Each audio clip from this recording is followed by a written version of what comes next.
উজনিত বান সাহায্য বিতৰণত ব্যস্ত মৌলানা বদৰুদ্দিন আজমলে পাহৰা নাই নিজৰ সমষ্টিৰ ৰাইজক।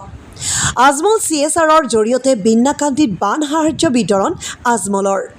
স্বেচ্ছাসেৱী সংস্থা মৰকজুল মা আৰিফ আৰু আজমল ফাউণ্ডেশ্যনৰ জৰিয়তে দবকা ৫ নম্বৰ ৱাৰ্ড শ লোকৰ মাজত চাউল দালি মিঠাতেল চিৰা চেনি বিস্কুট পানী আদি বিতৰণ কৰে বদৰুদ্দিন আজমল আৰু চিৰাজুদ্দিন আজমলে। হয়, আজি আমি মৰকজুল মাৰিফ হযৰত মৌলানা বদৰুদ্দিন আজমল সাহেবৰ তত্ত্বাৱধানত আমি আজি এটা সজাতি দল এই ফ্লাড ইফেক্টেড পিপল যেটো আমাৰ ডবকা 10 নম্বৰ ৱাৰ্ডৰ মানুহখিনিক আমি প্ৰায় 200 মানুহক আমি মৰকজুল মাৰিফৰ তৰফৰ পৰা হযৰত মৌলানা বদৰুদ্দিন আজমল চিৰাজুদ্দিন আজমল সাহেবৰ নেতৃত্বত আমি আজি ইয়াত বিতৰণ কৰিবলৈ আহিছোঁ।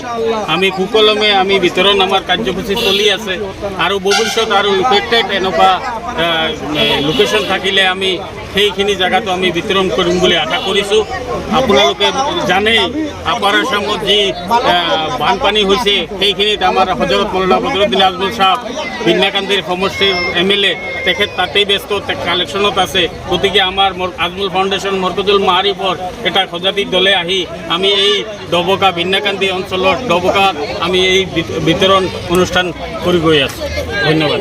আজমল সাহেবৰ নেতৃত্বত আপোনালোকে নিশ্চয় QR কোড পাব, তেওঁৰ যোগাযোগ আছে, যোগাযোগ কৰি আপোনালোকে দান দক্ষিণা কৰিব পাৰে। আৰু তেখেতে গোটেই অসমবাসীক য'ত মানুহ মানে প্ৰাকৃতিক দুৰ্যোগত পৰে তেওঁ সদায় মানুহৰ কাষত থিয় দিয়ে। এইখিনি তেওঁৰ এটা কৰ্তৃত্ব আৰু এইখিনি তেওঁৰ আজিৰে পৰা নহয়, প্ৰায় 70-75 বছৰ আগৰে পৰা তেওঁ এইবিলাক কাম কৰি আছে। আল্লাহ তাআলা তেওঁ দীৰ্ঘ আয়ু কামনা কৰক। আমি সকলোৰে ওচৰত তেওঁৰ দীৰ্ঘ আয়ুৰ কামৰ কাৰণে আমি দোৱা বিচাৰিছোঁ। আল্লাহ যাতে তেওঁৰ হায়াত দৰাজ কৰে, আল্লাহ তেখেতক আৰু বেছি কৰি মানুহৰ কাম কৰিব তৌফিক দান কৰে। আজি কেইটা পৰিয়ালত দিয়া হৈছে? আজি 200টা পৰিয়ালত আজি ইয়াত দিয়া হৈছে। নেক্সট যদি আৰু প্ৰয়োজন পৰে ইনশাআল্লাহ আমাৰ মৌলানা সাহেবে দিব ইনশাআল্লাহ।